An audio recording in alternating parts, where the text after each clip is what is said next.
Hi folks, my name is Franco Tanelli and today I'm going to show you some similarities between dramatic tenor voice and lyric baritone. Explain what is the connection and why some lyric baritones may become dramatic tenors or just tenors. Here's one of the letters that you sent me asking, Maestro, you often mention that lyric baritones are dramatic tenors. Can you be more specific? For the record, I never mentioned and I never said that lyric baritones are dramatic tenors, vice versa. What I said is that some of the lyric baritones can be turned into dramatic tenors or tenors by changing their appoggio technique and getting in more into natural zone. If they were misplaced before or if they simply were lyric baritones. You know, lyric baritone, you can be very natural lyric baritone and fine. If you're fine with that, I don't even suggest you to experiment. Why should you experiment? Experiments are always iffy and sometimes dangerous. If you're not satisfied with your lyric baritoneship and you find that this is not your character, you find that this is not in your voice, there is a great possibility that you can be a tenor or even dramatic tenor. Now, we know this famous examples of baritones turning into tenors like Carlo Bergonzi was a professional baritone before he just realized that he was not very pleased. He was actually a so-called average baritone, you know, and he became a great Verdian tenor as many consider him. So you see, changing FACH can change your life. But again, what I'm saying is that the changing FACH is not something that you can change like your gloves, you know. This is something after many years of thoughtful thinking and understanding your nature. So in this particular song, this is Se vuoi ballare, signor Contino, I'm going to give you the baritone way. In this particular case, I play a role of a lyric baritone. And you see the range here does not exceed the dramatic tenor range. The lowest note here is C, below middle C. The range is fine.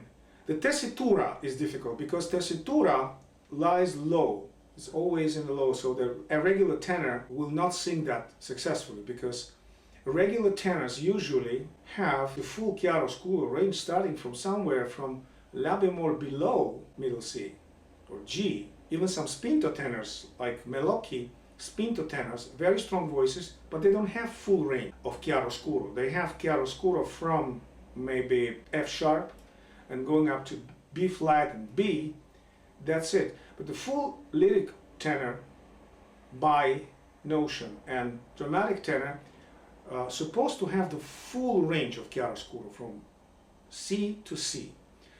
And that's why that enables dramatic tenor sing lyric baritone arias, even rolls. The tessitura still in baritone range is lower than in dramatic tenor range. It's close, but it's lower.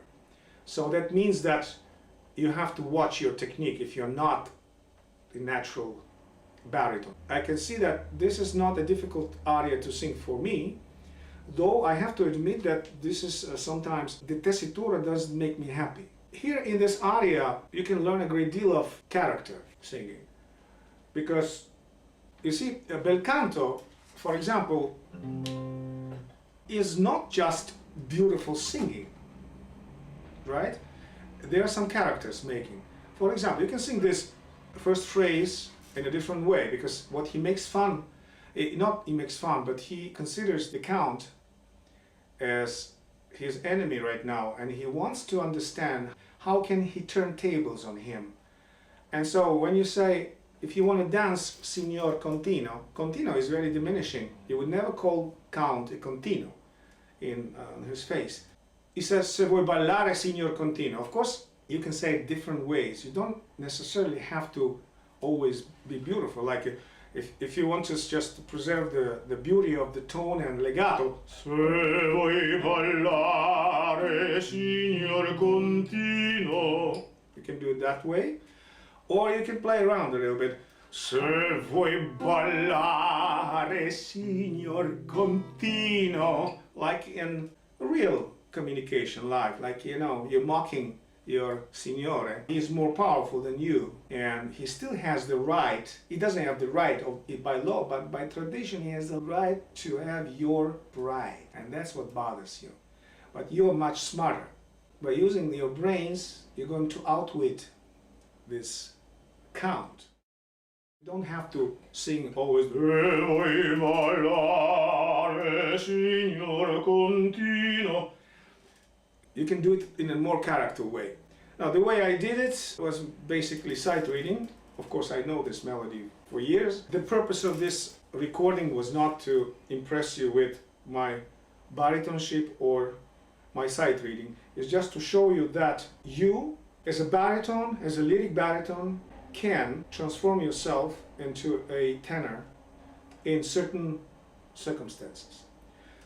Example, let's say if I go and sing for someone less experienced teacher or company director, and I say se vuoi ballare, signor contino, definitely it sorts me as a baritone. Even if I sing high notes, he will say no, it's just the, like, you know, high notes are not necessarily the proof that you're a tenor. This is a little something that you cannot really detect if you're not professional. The squillo, squillante, or high vocal formanta that lies in around 2000, it's good for all voices. This high formanta is good for bass, 200,000 hertz. Maybe I'm mistaking you, correct me if I'm wrong.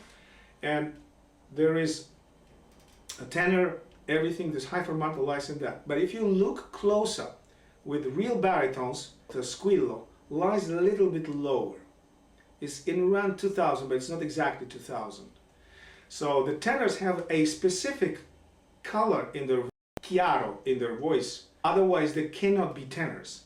Even Giacomini, with his very baritonish sound, he has a squillo of a tenor. That's what makes him a tenor. Here it is, se vuol ballare, signor contino.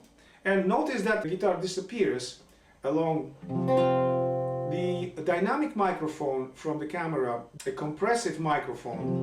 You see, it takes the guitar very well, the voice speaking, and it's balanced.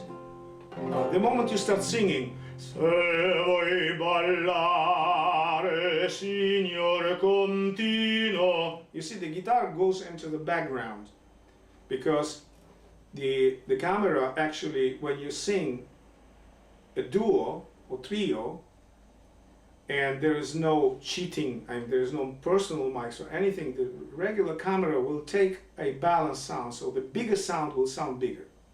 And so it will be more realistic to hear two persons singing in ensembles. And that's where the problem starts. If you're an opera singer and you auditioned for an opera company, two scenarios possible. Let's say you're a very big voice, and when you start singing in ensembles, your voice will cover the rest. So there will be no ensemble. You'll look like you're screaming out loud.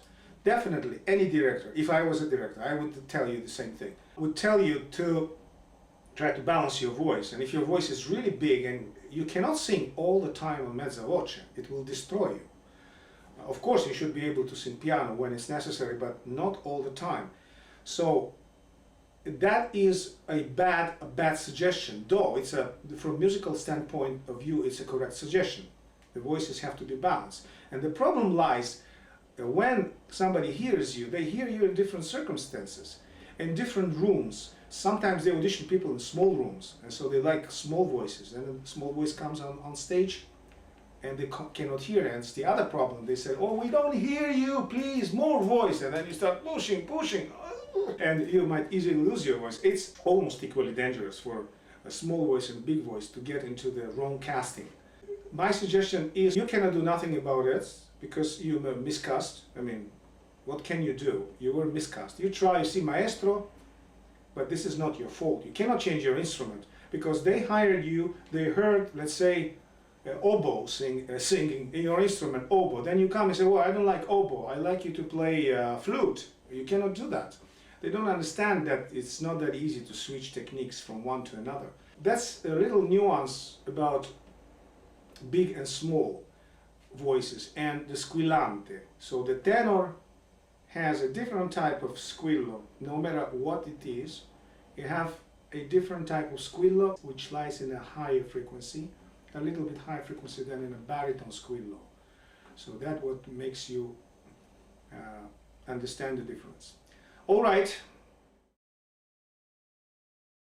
Se vuoi ballare, signor continuo, se vuoi ballare, signor continuo, il chitarrino le suonerò, il chitarrino le suonerò, sì, le suonerò, sì, le suonerò. Se vuoi venire nella mia scuola, la capriola l'insegnerò. Se vuoi venire nella mia scuola, la capriola l'insegnerò, sì, l'insegnerò, sì, l'insegnerò. Saprò, saprò, saprò, saprò, saprò, ma piano,